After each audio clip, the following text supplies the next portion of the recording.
जी हाँ साथियों, बहुत बहुत स्वागत करता हूँ। हम रोहित सर। आज हम आपको बताएंगे कक्षा 11 की बायोलॉजी।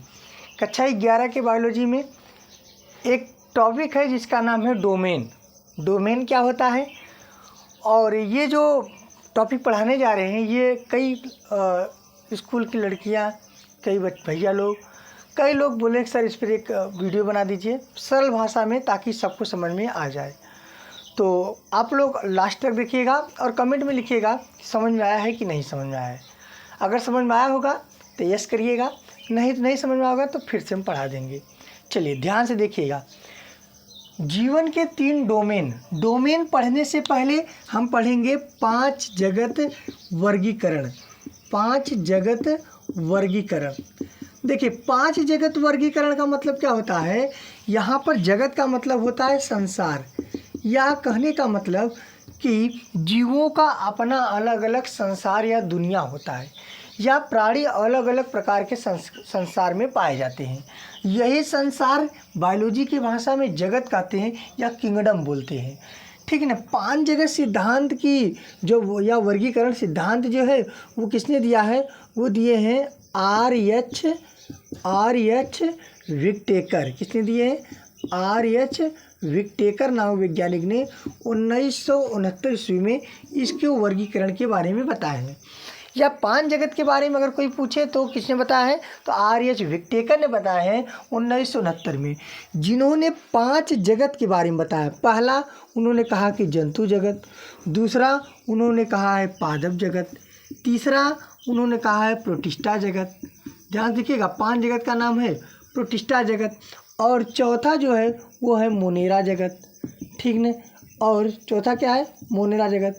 और अंतिम यानी 5वां जो है वो है कवक जगत। 5वां क्या होता है? कवक जगत। इस प्रकार से 5 जगत की खोज की है। किसने बताया इनके बारे में? आर.एच. विक्टेकर ने बताया। यहाँ तक तो बात तो सही है कि जंतुओं में बहुकोशिकीय प्राणी यानी यूकैरियोटिक कोशिका वाले पाए जाएंगे। पौधे में यूकैरियोटिक और बहुकोशिकीय जीव आएंगे। प्रोटिस्टा में एक कोशिकीय यूकैरियोटिक से अमीबा पैरामीशियम यूग्लिना आ जाएंगे। मोनेरा में बात फंस गई मोनेरा में। किसमें बात फंस गई? मोनेरा में। मोनेरा में उन्होंने कहा है कि जितने भी जीवाणु आते हैं समस्त जीवाणुओं का अध्ययन हम मोनेरा में करेंगे। या मोनेरा के अंतर्गत एक कोशिकीय प्रोकैरियोटिक जीव आएंगे। और कवक में आप जानते हैं कि जो कवक होता है ये अप्रकाशीय यानी फोटोसिंथेसिस अपना भोजन नहीं बनाता। बहुकोशिकीय होते हैं। कैसे होते हैं? बहुकोशिकीय होते हैं। लेकिन बात जाके फंसी मोनेरा पर। अब मोनेरा को तोड़ के 2 भागों में बांट दिया गया। एक यहाँ पर कहा गया है आर्कीबैक्टीरिया, एक कहा गया है यूबैक्टीरिया। आर्कीबैक्टीरिया, ठीक, आर्कीबैक्टीरिया और यूबैक्टीरिया। यहाँ पर इन्हें 2 भागों में बांट दिया गया है। कहने का मतलब अब कुल कितने जगत बन गए? 6। कितने जगत बन गए? 6। जैसे ये तो 4 यहाँ ले लीजिए, मोनेरा घटा दिए यहाँ, ये हो गया 5 और ये हो गया 6। इस प्रकार से हम इसे बोलते हैं 6 जगत वर्गीकरण। क्या बोलेंगे? 6 जगत वर्गीकरण बन गया। किसी कोई दिक्कत है? नहीं। आर.एच. विक्टेकर के जो उन्होंने 5 जगत का वर्गीकरण किया था उसमें मोनेरा के अंतर्गत जो जीवाणु को रखे थे वो जीवाणु कई प्रकार, जीवाणु एक जैसा नहीं होता है, जीवाणु भी 2 प्रकार के होते हैं। एक आर्की होता है, एक यू होता है। चलिए अब हम आपको समझाएंगे आर्की क्या होता है, यू क्या होता है। अब ध्यान दीजिएगा। अब इसी को डोमेन नाम रख दिए। क्या? डोमेन। एक वैज्ञानिक आए। अब देखिए जीवन के 3 डोमेन बताने के लिए एक वैज्ञानिक आए जिनका नाम है कार्ल ब्रून। क्या नाम है? कार्ल ब्रून। कार्ल ब्रून नामक एक वैज्ञानिक है जिन्होंने जीवन के 3 डोमेन बताए हैं। कितने डोमेन बताए? 3 डोमेन। और इन्हीं को 6 जगत सिद्धांत की भी नाम जानते हैं। किस नाम जानते हैं?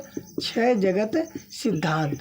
कहने का मतलब है अब मोनेरा को तोड़कर आर्की और यू बन गया है। अब अगर आपसे पूछा कोई, अच्छा बैक्टीरिया का उदाहरण कौन आएगा? जैसे साइनोबैक्टीरिया आएगा, माइकोप्लाज्मा आएगा, जैसे नीलहरी शैवाल आएंगे, होगा कि नहीं होगा? चलिए अब हम कुछ आर्की बैक्टीरिया और यू बैक्टीरिया में अंतर बता दें आपको तो समझ में आ जाएगा। आर्की और यू बैक्टीरिया। ठीक ना, आर्की और यू बैक्टीरिया। देखिए आर्की और यू बैक्टीरिया क्या होता है, सबसे पहले जो आर्की बैक्टीरिया होता है ये प्राचीन जीवाणु होते हैं। कैसे होते हैं, प्राचीन जीवाणु होते हैं। और ये कैसे होते हैं, यह एक सामान्य जीवाणु होता है। ये सामान्य जीवाणु है और ये प्राचीन जीवाणु है। समझ में आ गया ना। अब जो प्राचीन जीवाणु होते थे इनमें CO2 की कमी होती थी, लेकिन इनमें सामान्य मात्रा में पाई जाती है। जो पहले के जीवाणु थे तो उसमें वैसा वातावरण था नहीं, वैसे अनुकूल वातावरण नहीं था, अच्छा एटमॉस्फेयर नहीं था, तो उसमें वो सर्वाइव करते थे। मतलब बहुत ही जटिल जीवाणु होते थे, वो बहुत ही कठोर होते थे, वो विषम परिस्थिति में भी अपने आप को जीवित रख लेते थे। लेकिन ये जो सामान्य जीवाणु है ये विषम परिस्थिति में नहीं रख पाता है। कहने का मतलब ये बहुत प्रतिकूल परिस्थिति में रहते थे, बहुत प्रतिकूल परिस्थिति, मतलब वातावरण सही नहीं था फिर भी वो सर्वाइव करते थे। लेकिन ये कैसे होते थे, ये सामान्य परिस्थिति में होते थे। कैसे परिस्थिति में, सामान्य परिस्थिति में होते थे। समझ में आ गया नहीं आया। चलिए, और इसके बाद इनकी जो कोशिका भित्ति होती थी, इनकी जो कोशिका भित्ति होती थी ये किससे बना होता है, किससे बना होता है, ये होता है पेप्टिडोग्लाइकेन, पेप्टिडोग्लाइकेन, ये इससे मिलकर बना होता है। लेकिन इनकी जो कोशिका भित्ति होती है यह पेप्टिडोग्लाइकेन से मिलकर नहीं बना होता है, पेप्टिडोग्लाइकेन से मिलकर नहीं बना होता है। समझ में नहीं है, हो गया।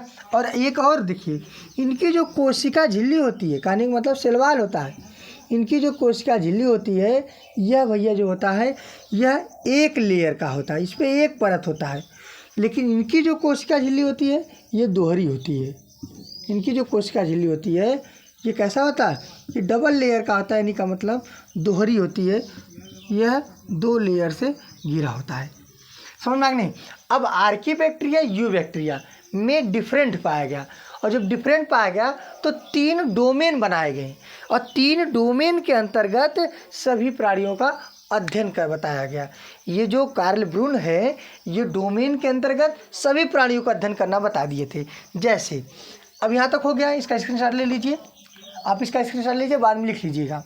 चलिए, अब जो जीवन के 3 डोमेन हैं, जीवन के 3 डोमेन कौन कौन है, देखिए एक आ गया आर्की,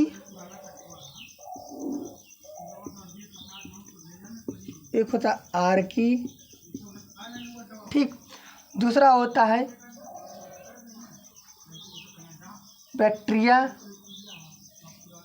आर्की, दूसरा आता बैक्टीरिया, दूसरा आता यूकैरिया। ये 3 हो गए, आर्की, बैक्टीरिया, यूकैरिया। अब आर्की के अंतर्गत समस्त प्रोकैरियोटिक का अध्ययन किया जाएगा। किसका अध्ययन किया जाएगा, समस्त प्रोकैरियोटिक का, जितने भी प्रोकैरियोटिक होते हैं सबका अध्ययन किया जाएगा, ठीक ना। और बैक्टीरिया के अंतर्गत यू बैक्टीरिया, माने जितने ही यू बैक्टीरिया होते हैं इनका अध्ययन किया जाएगा, ठीक ना। जो आर्की बैक्टीरिया होते हैं, आर्की के अंतर्गत जितने आर्की के अंतर्गत जितने आर्की बैक्टीरिया होते हैं, आर्की बैक्टीरिया होते हैं, और इसके अंतर्गत जितने यू बैक्टीरिया होते हैं, आर्की के अंतर्गत समस्त आर्की बैक्टीरिया का अध्ययन करेंगे, और जो बैक्टीरिया है इसके अंतर्गत यू बैक्टीरिया का अध्ययन करेंगे, और यूकैरिया के अंतर्गत जितने भी बचे हैं 4 जगत कौन बता है, जंतु बचा है, पादप बचा है, प्रोटिस्टा बचा है, और कौन बचा है, और कवक बचे हैं। ये चारों जगत का अध्ययन हम यूकैरिया के अंतर्गत करेंगे, और आर्की के अंतर्गत आर्की बैक्टीरिया का, और जो बैक्टीरिया है इसके अंतर्गत यू बैक्टीरिया का। समझ में आ गया ना। कहने का मतलब समस्या हो रहा था, मोनेरा को तोड़ने पर 2 प्रकार के जीवाणु पाए गए, आर्की बैक्टीरिया, यू बैक्टीरिया, यानी इनका सही ढंग से जगत की खोज नहीं कर पाए थे या सही ढंग से उसे रख नहीं पाए थे। तो जो कार्ल ब्रून थे वो डोमेन के अंतर्गत 3 जगत का, एक बैक्टीरिया का, एक आर्की का और एक यूकैरिया का खोज किए। आर्की बैक्टीरिया के अंतर्गत उन्होंने समस्त आर्की बैक्टीरिया को रख दिए, बैक्टीरिया के अंतर्गत समस्त यू बैक्टीरिया को रख दिए और यूकैरिया के अंतर्गत जो 4 बचे जगत हैं, जंतु जगत, पादप जगत, पुटिष्टा जगत और कवक जगत, इन सभी का अध्ययन के लिए यूकैरिया का निर्माण कर दिए। तो जीवन के ही 3 डोमेन हो गए। ठीक है, आपको समझ में आया होगा। तो आप लोग शेयर कर दीजिएगा, समस्त 11 के भैया बहन के पास ज़रूर शेयर करिएगा, 10-10 लोगों को। ठीक है, बहुत बहुत धन्यवाद।